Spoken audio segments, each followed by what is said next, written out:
Tanto andam agora preocupados em definir o conto que não sei bem se o que vou contar é conto ou não. Sei que é verdade. Minha impressão é que tenho amado sempre. Depois do amor grande por mim, que brotou aos 3 anos e durou até os 5, mais ou menos, logo o meu amor se dirigiu para uma espécie de prima longínqua que frequentava a nossa casa. Como se vê, jamais sofri do complexo de Édipo, graças a Deus. Toda a minha vida, mamãe e eu fomos muito bons amigos, sem nada de amores perigosos. Maria foi o meu primeiro amor. Não havia nada entre nós, está claro. Ela, como eu, nos seus 5 anos apenas, mas não sei que divina melancolia nos tomava. Se acaso nos achávamos juntos e sozinhos. A voz baixava de tom e principalmente as palavras é que se tornavam mais raras, muito simples. Uma ternura imensa, firme e reconhecida, não exigindo nenhum gesto. Aquilo, aliás, durava pouco, porque logo a criançada chegava. Mas tínhamos então uma raiva impensada dos manos e dos primos, sempre exteriorizada em palavras ou modos de irritação. Amor apenas sensível naquele instinto de estarmos sós. E só mais tarde, lá pelos 9 ou 10 anos, é que lhe dei nosso único beijo. Foi maravilhoso. Se a criançada estava toda junta naquela casa, sem jardim, da tia velha, era fatal brincarmos de família, porque assim tia velha evitava correrias e estragos. Brinquedo, aliás, que nos interessava muito, apesar da idade já avançada para ele. Mas é que na casa de tia velha tinha muitos quartos, de forma que casávamos rápido, só de boca, sem nenhum daqueles cerimoniais de mentira que dantes nos interessavam tanto. E cada par fugia logo, indo viver no seu quarto. Os melhores interesses infantis do brinquedo, fazer comidinha, amamentar bonecas, pagar visitas, isso nós deixávamos com generosidade apressada para os menores. Íamos para os nossos quartos e ficávamos vivendo lá. O que os outros faziam, não sei. Eu, isto é, eu com Maria não fazíamos nada. Eu adorava principalmente era ficar assim sozinho com ela, sabendo várias safadezas já, mas sem tentar nenhuma. Não havia não, mas sempre como que havia um perigo iminente que ajuntava o seu crime à intimidade daquela solidão. Era suavíssimo e assustador. Maria fez uns gestos, disse algumas palavras. Era o aniversário de alguém, não lembro mais. O quarto em que estávamos fora convertido em despensa. Cômodas e armários cheios de pratos e doces para o chá que vinha logo. Mas quem se lembrasse de tocar naqueles doces, no geral secos, fáceis de disfarçar qualquer roubo? Estávamos longe disso. O que nos deliciava era mesmo a grave solidão. Nisto, os olhos de Maria caíram sobre o travesseiro sem fronha, que estava sobre uma cesta de roupa suja a um canto. E a minha esposa teve uma invenção que eu também estava longe de não ter. Desde a entrada no quarto, eu concentrara todos os meus instintos na existência daquele travesseiro. O travesseiro cresceu como um danado dentro de mim e virou crime. Crime não, pecado, que é como se dizia naqueles tempos cristãos. E por causa disso eu conseguira não pensar até ali, no travesseiro. Já é tarde, vamos dormir, Maria falou. Fiquei estarrecido, olhando com uns fabulosos olhos de imploração para o travesseiro quentinho.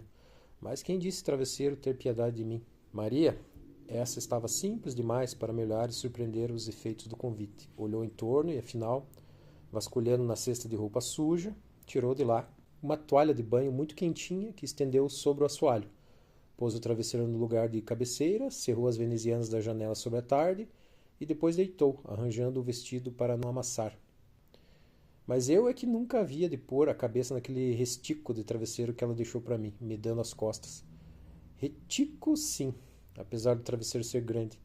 Mas imaginem numa cabeceira explodindo os famosos cabelos assustados de Maria. Citação obrigatória e orgulho da família. Tia velha, muito ciumenta por causa de uma neta preferida que ela imaginava deusa, era única a pôr defeito nos cabelos de Maria. Você não vem dormir também? Ela perguntou com fragor, interrompendo o meu silêncio trágico. Já vou, que eu disse. Estou conferindo a conta do armazém. Fui me aproximando, incomparavelmente sem vontade, sentei no chão, tomando cuidado em sequer tocar no vestido. Puxa, também o vestido dela estava completamente assustado. Que dificuldade. Pus a cara no travesseiro sem a menor intenção de... Mas os cabelos de Maria, assim, era pior. Tocavam de leve no meu nariz. Eu podia espirrar. Marido não espirra. Pressenti que espirrar seria muito ridículo. Havia de ser um espirrão enorme. Os outros escutavam lá da sala de visita longínqua e daí é que o nosso segredo se desvendava todinho. Fui afundando o rosto naquela cabeleira E veio a noite, senão os cabelos, mas juro que eram cabelos macios, me machucavam os olhos. Depois que não vi nada, ficou fácil continuar enterrando a cara toda, a alma, a vida naqueles cabelos. Que maravilha! Até que o meu nariz tocou num pescocinho roliço. Então fui empurrando os meus lábios, tinha uns bonitos lábios grossos, nem eram lábios, era beiço. Minha boca foi ficando encanudada, até que encontrou o pescocinho roliço. Será que ela dorme de verdade? Me ajeitei muito bem, sem cerimônia, mulherzinha, e então beijei. Quem falou que esse mundo é ruim? Só recordar. Beijei Maria. Rapaz, eu nem sabia beijar, está claro, só beijava a mamãe em boca fazendo bulha, contato sem nenhum calor sensual. Maria, só um leve entregar-se, uma levíssima inclinação para trás, me fez sentir que Maria estava comigo em nosso amor. Nada mais houve. Não, nada mais houve. Durasse aquilo uma noite grande, nada mais haveria, porque é engraçado como a perfeição fixa a gente. O beijo me deixara completamente puro, sem minhas curiosidades nem desejos de mais nada. Adeus pecado e adeus escuridão. Se fizera em meu cérebro uma enorme luz branca. Meu ombro bem que doía no chão, mas a luz era violentamente branca, proibindo pensar, imaginar, agir, beijando. Tia velha, nunca gostei de tia velha. Abriu a porta com um espanto barulhento. Percebi muito bem, pelos olhos dela, que o que estávamos fazendo era completamente feio. Levantem! Vou contar para sua mãe, Juca. Mas eu, levantando com a lealdade mais cínica desse mundo, tia velha, me dá um doce. Tia velha, eu sempre detestei tia velha, o tipo de bondade Berlitz, injusta, sem método. Pois tia velha teve a malvadez de escorrer por mim todo um olhar que só alguns anos mais tarde pude compreender inteiramente. Naquele instante, eu estava só pensando em disfarçar, fingindo uma inocência que poucos segundos antes era real. Vamos, saiam do quarto! Fomos saindo muito mudos, numa bruta vergonha, acompanhados de tia velha e os pratos que ela viera buscar para a mesa de chá. O estranhíssimo é que principiou, nesse acordar à força provocado por tia velha, uma indiferença inexplicável de Maria por mim. Mais que indiferença, frieza, viva, quase antipatia. Nesse mesmo chá ainda achou o jeito de me maltratar diante de todos. Fiquei zonzo.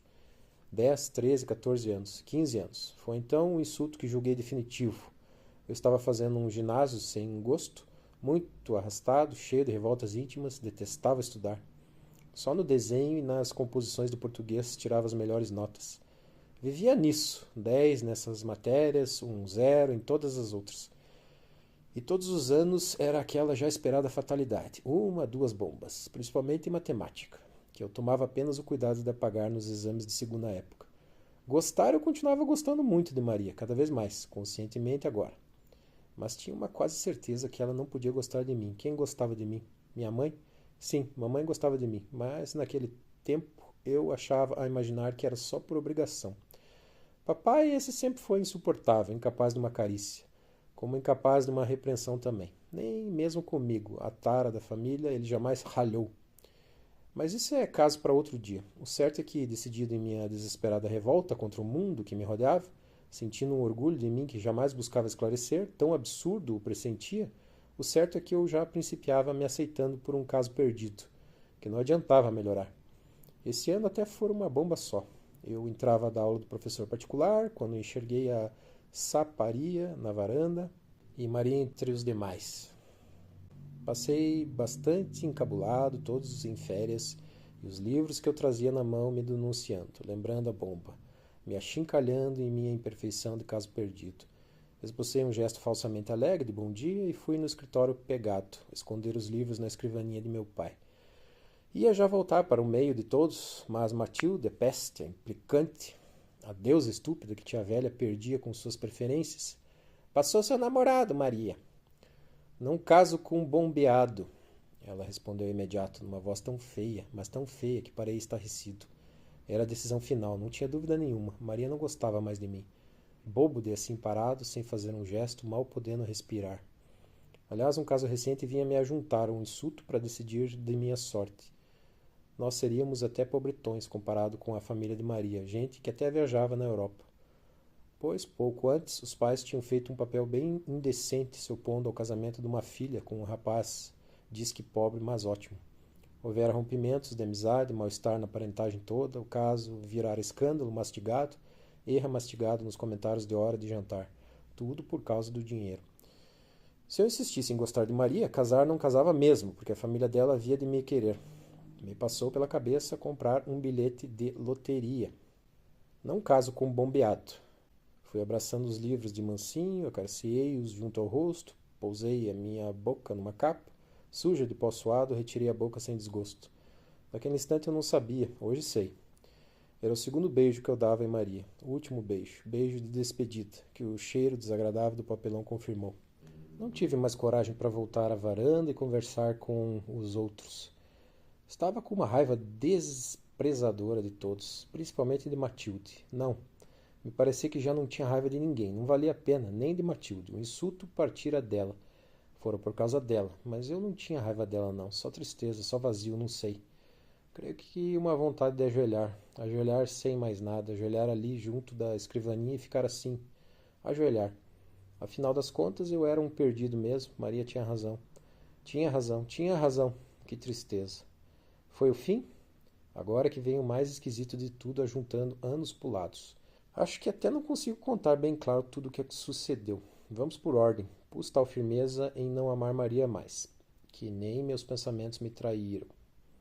De resto, a mocidade raiava e eu tinha tudo a aprender. Foi espantoso o que se passou em mim. Sem abandonar meu jeito de perdido, o cultivando mesmo, o ginásio acabado, eu principiara gostando de estudar. Me batera súbito aquela vontade irritada de saber.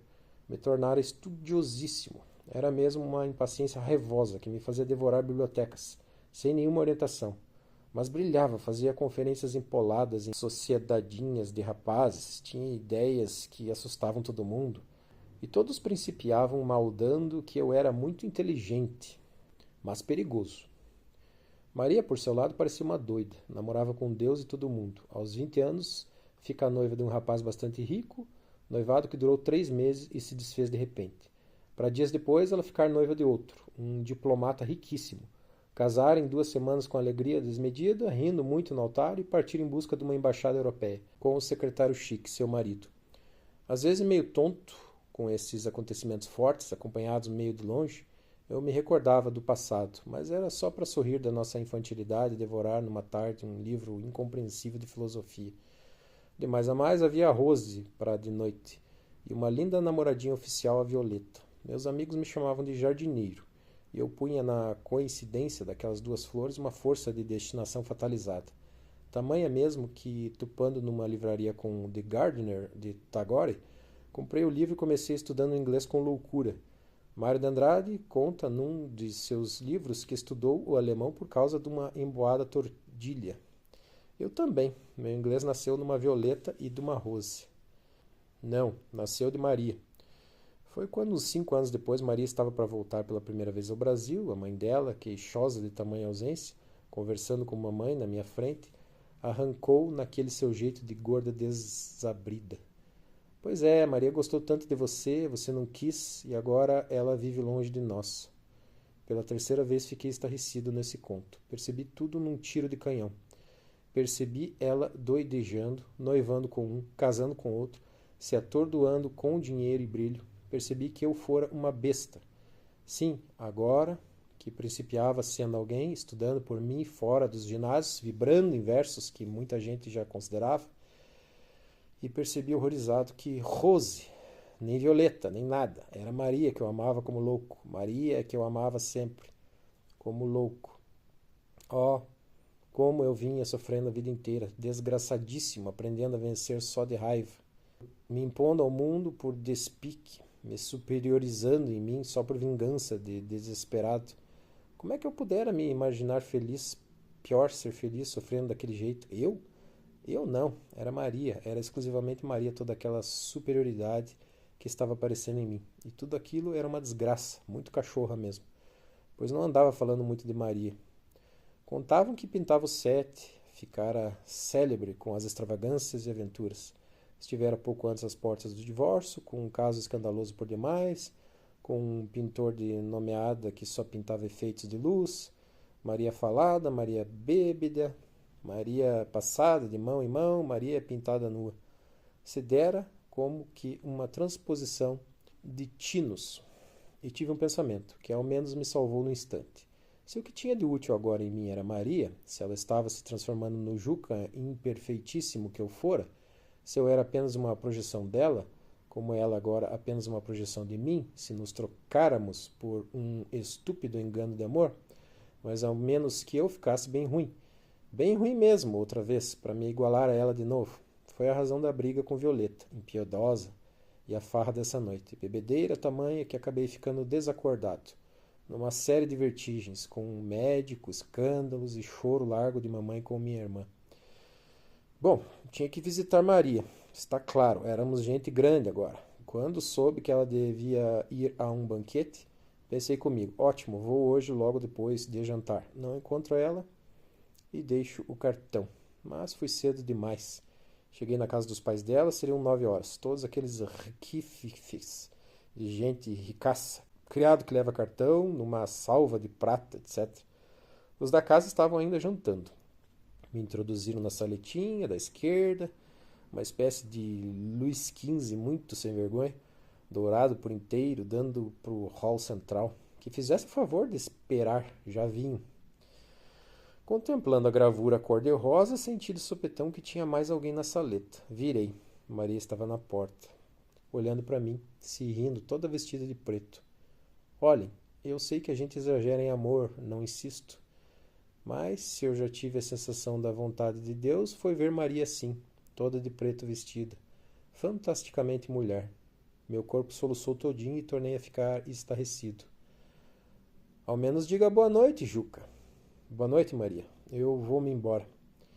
Meu desejo era fugir, era ficar, mas sim, sem que nos tocássemos sequer. Eu sei, eu juro que sei, que ela estava se entregando a mim, me prometendo tudo, me cedendo tudo quanto eu queria, naquele se deixar olhar, sorrindo leve, mãos unidas caindo na frente do corpo, toda vestida de preto. Um segundo, me passou na visão devorá-la numa hora estilhaçada de quarto de hotel. Foi horrível.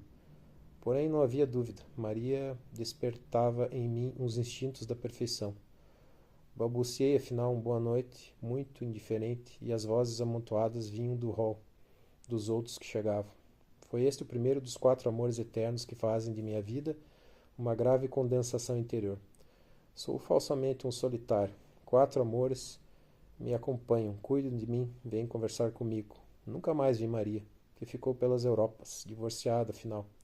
Hoje dizem que vivendo com um austríaco interessado em feiras internacionais, um aventureiro qualquer. Mas dentro de mim, Maria, bom, acho que vou falar banalidades.